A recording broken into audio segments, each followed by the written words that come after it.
Arnaud, tu m'écoutes, je t'ai écouté. Pardon. Je suis pas aussi légitime que Arnaud. J'ai jamais fait de web. Non, je vais vous parler de React Native. Ça marche pas. Ah, voilà, React Native. Quelqu'un ne connaît pas React Native ici? Ok. Vous êtes des élèves là-bas? Ok, c'est plus facile. Ah, en fait, je suis prêt. C'est bon.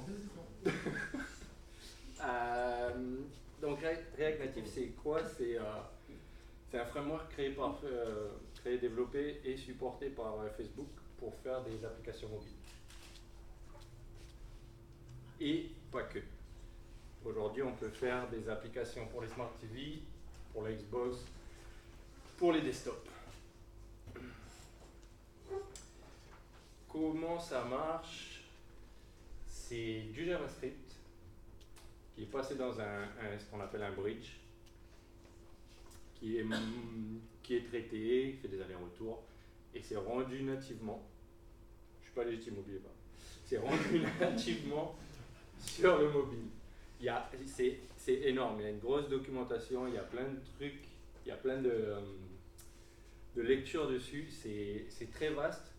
Donc moi j'ai fait des applis mobiles, j'ai pas lu tout ce qui est dit sur React Native, mais j'en ai fait quelques-unes. Donc voilà, c'est pour ça que je dis que je suis pas légitime. Donc c'est rendu nativement, donc le rendu de React Native, on peut dire que c'est du natif. L'applicatif, c'est hybride, quasiment. Qui utilise React Native, donc voilà, il y a des grosses boîtes, il y a Facebook, c'est pas toute l'appli Facebook qui est faite en React Native, c'est quelques parties de l'appli. Je crois que Facebook Ads Manager, c'est complètement natif, mais je suis pas certain. Instagram, quelques parties, Pinterest, les autres je les connais pas trop, mais ils sont listés sur le site de React Native, du coup je les crois, parce que c'est Facebook qui a fait, je crois, tout ce que dit Facebook.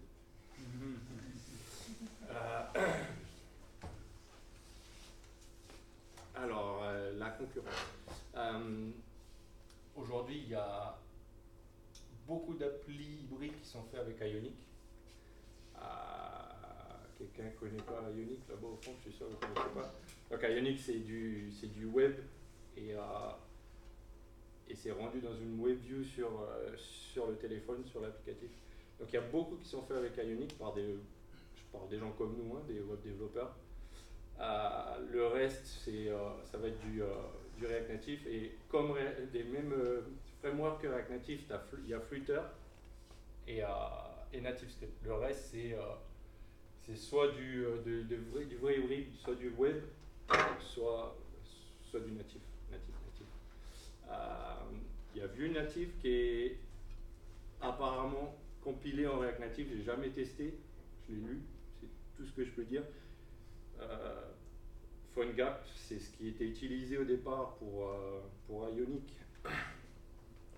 pour discuter avec le natif, donc faire le bridge entre le web et le natif. Xamarin, c'est de la merde, on n'en parle pas. Et Ozen, c'est un nom qui était sympathique. Je défile tout ça, après j'en parlerai peut-être un peu plus, ou je répondrai à des questions, mais je vais faire vite parce qu'il y a des vidéos. Donc, pourquoi utiliser React Native aujourd'hui et pas Ionic? Je compare les deux parce que d'une, c'est ce que je connais très bien, et de deux, c'est je pense qu'il est le plus utilisé aujourd'hui par des web développeurs qui font des applis mobiles. Et je dis des web développeurs, c'est parce qu'en fait du JavaScript, on est des web développeurs front, quoi. Donc c'est gratuit, c'est rapide, c'est des comparatifs par rapport aux applis natives Objective-C, Swift et Java Kotlin. Donc c'est plus rapide que de développer en natif, c'est plus performant que de développer en hybride, donc web, donc Ionic. C'est cross-platform, donc iOS, Android, Windows maintenant. Il y a une grosse communauté, évidemment, il y a beaucoup de monde, comme c'est backed et backed up par, je ne sais pas comment dire en français, par Facebook. Il y a énormément de monde, il y a une team exprès de Facebook et après il y a des gens comme vous et moi, pas moi, qui aident beaucoup à pousser. c'est de plus en plus fiable. C'est c'est très récent ça. Je crois que j'ai commencé à développer vers 0,40 quelque chose. C'était très galère. Là, la dernière, cette version-là que j'ai testée, que j'ai pas encore développé d'appli, mais j'ai démarré un projet, elle est, elle est exceptionnelle par rapport à ce qu'on avait avant. Jonathan a parlé au début du fast reload. Fast reload, c'est quand on sauvegarde un fichier, il est tout de suite rendu sur le téléphone. Aujourd'hui, c'est beaucoup plus rapide. J'ai un exemple après derrière. Donc des composants et c'est aussi aujourd'hui le code est réutilisable pour le web. C'est intéressant pour pas mal de gens qui veulent développer les deux supports. Aujourd'hui, on parle beaucoup des PWA pour éviter de passer par les stores et pour faire du web qu'on puisse pousser automatiquement parce que les développements d'appli et l'update d'appli c'est un peu ennuyeux et ça prend du temps. Ça permet donc, React Native Web permet de faire du web et du natif. Ce qui n'est pas terrible chez React Native, c'est, alors, toujours comparé à du natif, c'est la fluidité. Ça peut être, sur une grosse appli, ça peut être beaucoup plus lent ou beaucoup moins rapide. Ça dépend, c'est les animations, les long lists. Aujourd'hui, ça va mieux. Les long lists, c'est un peu galère. Comme il y a beaucoup de monde des gens comme vous et moi, qui créent des composants, il y a des trucs bien dégueulasses. C'est écrit en GSX, on écrit en GSX, alors GSX,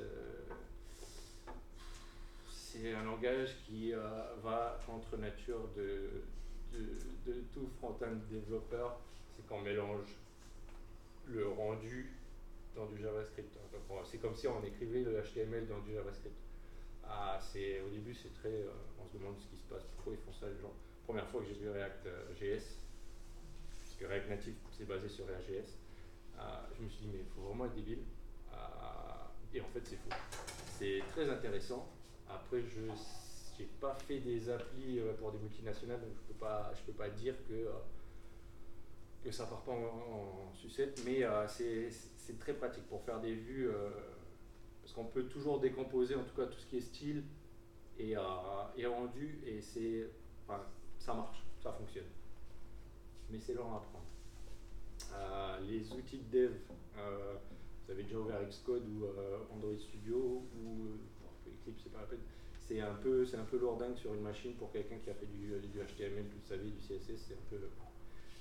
Voilà, dans le bridge, ce qui parle, on communique entre ce qu'on voit, donc le JavaScript et le natif, c'est un tout petit tuyau qui, des fois, ça part un peu dans tous les sens. C'est trop compliqué pour moi, mais c'est là que ça bloque aujourd'hui. Et les prochaines versions, ce qui est en train de sortir, ce qui est en train d'arriver sur React Native, c'est censé régler ces problèmes-là. Il y a plein de trucs à dire là-dessus. Le testing et le debugging, c'est un peu. Quand on vient du web, c'est n'importe quoi. Les premières applis que j'ai fait sur Ionic, donc c'est développé de l'Angular. On est sur un navigateur, du coup, les mêmes outils de débugage que pour le web, c'est facile. Quand on arrive sur React Native, on est perdu. On est perdu et donc c'est un peu galère.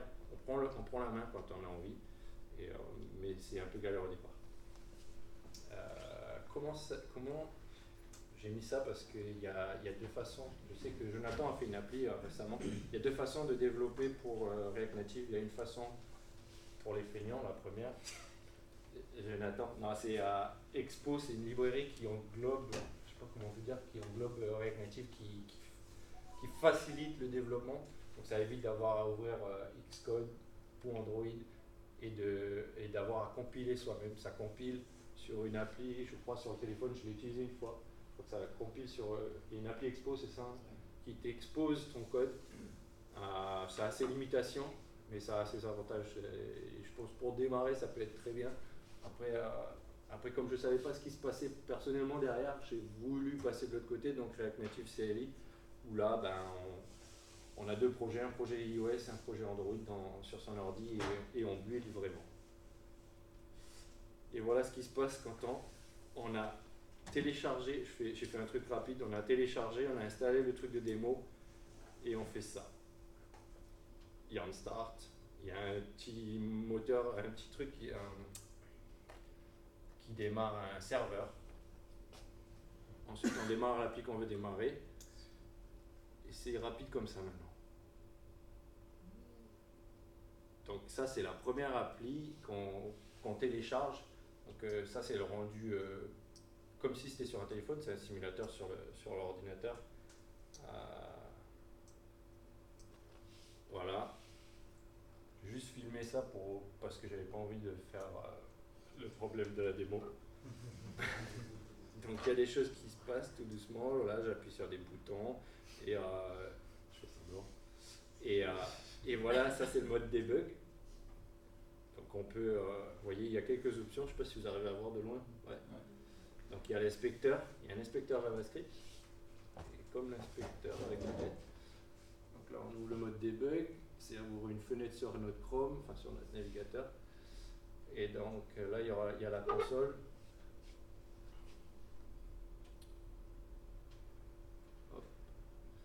Et quand on fait les changements quand on développe, donc comme pour n'importe quel site web, on va dire, hein, ça rafraîchit automatiquement.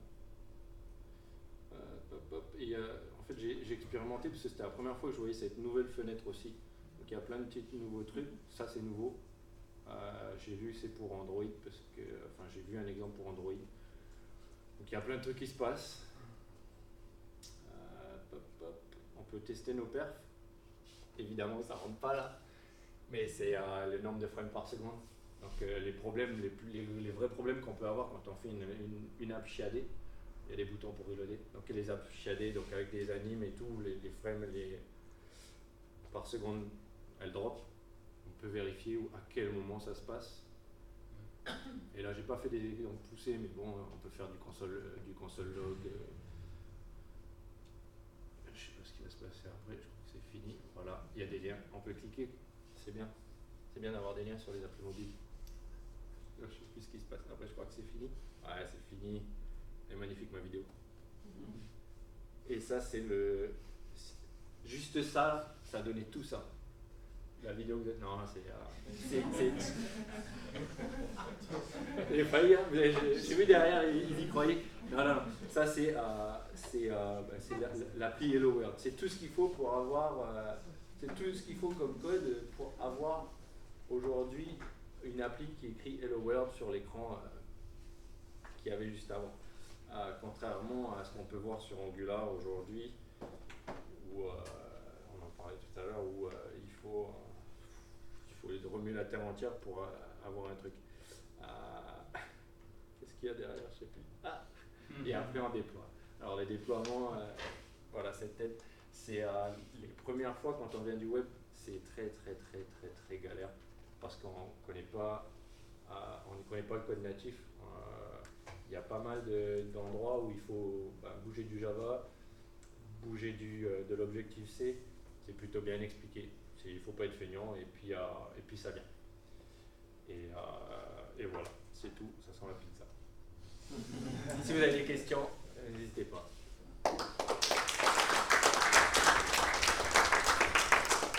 Oui, si tu reviens sur ton Hello World.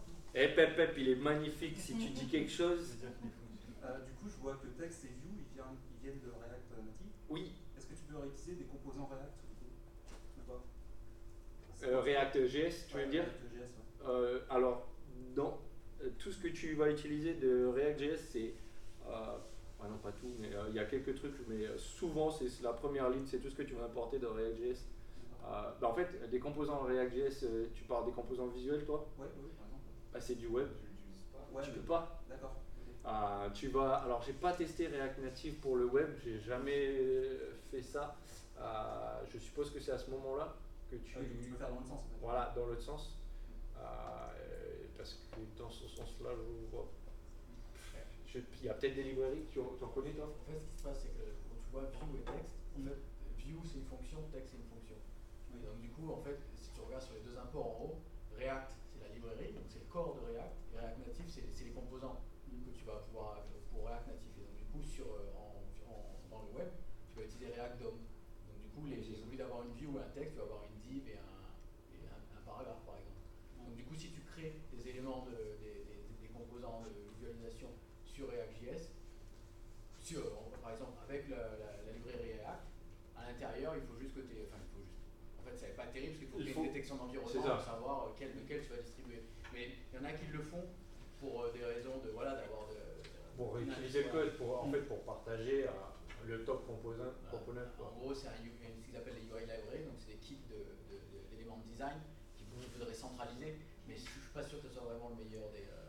Après, il faut choisir ce que tu veux. Tu peux faire le split au moment dans la config Webpack, et du coup, c'est pas très gênant. Ouais. Okay.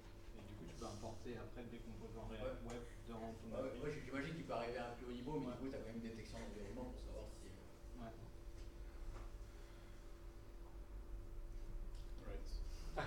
Génial. Excuse-moi, tu as dit qu'il y avait des pertes de performance, en passant par ça, comparé à faire du natif direct. Des pertes de performance par rapport au natif. Par exemple, une grande liste, tu disais qu'il y a ça.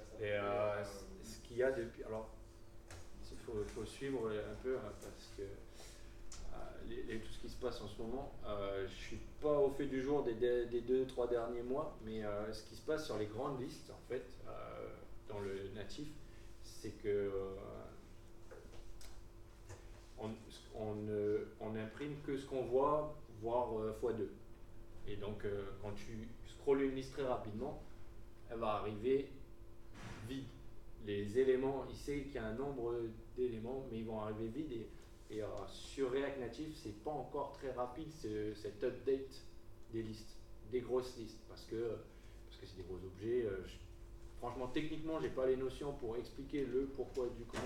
Mais aujourd'hui, c'est pas optimisé à 100%.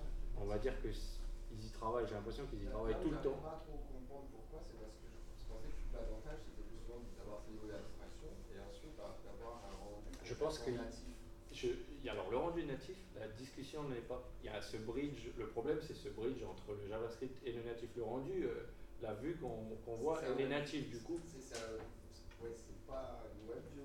C'est pas une WebView, c'est ça. Donc c'est des vrais composants. Voilà, c'est des vrais composants natifs, mais il faut discuter avec lui. Donc le scroll, lui, j'imagine, parce que franchement techniquement ça me dépasse, j'imagine qu'il n'a pas toute la data encore.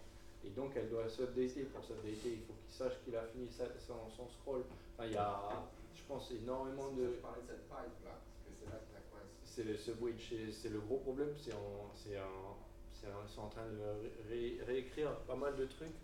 Je sais pas où ils en sont. Il y a un truc qui s'appelle, c'est pas Paper, il y a une nouvelle infrastructure, ils sont en train de le faire. Ce qu'ils essayent de faire en fait, c'est de faire comme sur le web pour les checkbox, les selectbox, c'est des composants natifs sur les navigateurs. Et ils essayent de faire exactement la même chose pour le plus d'objets possible, ce qui évitera d'avoir une discussion en fait. À partir du moment où tu render cet objet nativement, qui a plus cette obligation de passer par un bridge pour parler avec lui, ça pourra être amélioré, ça pourra accélérer les performances. Je ne sais pas encore quand ça va arriver. Ils disent pas quand ça va arriver. Voilà. Vous allez tous faire du mobile bientôt. Voilà. Toi, c'était. Les enfants. C'était comment ton expérience avec React Native? Ouais. Moi, j'ai sauté sur Expo parce que j'ai à peu près pas beaucoup de temps pour développer, mais ouais. Non, c'est un peu lourd, comme tu dis, par exemple, pour le déploiement, parce que moi, j'en avais déjà fait avant avec, toujours en bridge, mais avec Flex. J'ai fait 2 ans du Flex, donc du coup, je connaissais la méthodologie. Et puis React, moi, je connais bien, donc ce que j'ai trouvé, ça manque encore un petit peu de la communauté, elle est en train de se construire, donc il y a encore des choses qu'on peut solutionner. Mais Expo, honnêtement, je pense pour faire un prototype rapidement, aujourd'hui c'est vraiment l'outil. Ça coûte vraiment très cher de faire une appli en iOS pur, en Android. Je pense que vous savez tous, c'est besoin de moi. Donc du coup, non, franchement, moi aujourd'hui, si je devais choisir, même si j'avais la thune, je prendrais du React Native. Si tu sais faire, je pense que si tu parlais par rapport aux listes, moi ça me faisait rappeler que, en fait, pas le problème de React, mais on va dire c'est l'avantage, mais ça peut peut-être poser un problème, c'est que chaque composant est rafraîchi, dedans il y a une méthode render, et en fait, peu importe la distribution, en fait, tout est en cascade, c'est en cascade. Donc s'il y a un rafraîchissement qui se fait par le haut, si c'est une liste, bah, tous les éléments de la liste vont être rafraîchis. Bon, on peut limiter ça, mais donc du coup, ça veut dire que si sur le natif, en fait, il va rafraîchir que seulement les éléments visuels qui sont dans le viewport, alors que sur React Native, il va prendre toute la liste, il va tout mettre à jour et après il va updater par le bridge. Effectivement, ça peut peut-être ralentir, mais bon, après, je pense que là, il y a des petits algos qui sont faits pour faire en sorte de pouvoir mettre à jour ce qui est seulement visible, des choses du genre. En fait, je pense que la difficulté, voilà, c'est ça. Développer avec React, ça prend du temps, mais effectivement, si on le fait mal, ça peut aussi ralentir la machine, quoi. Mais oui, après, non, moi j'adore le React Native, c'est trop bien. Ok. Merci. Ouais, merci à vous.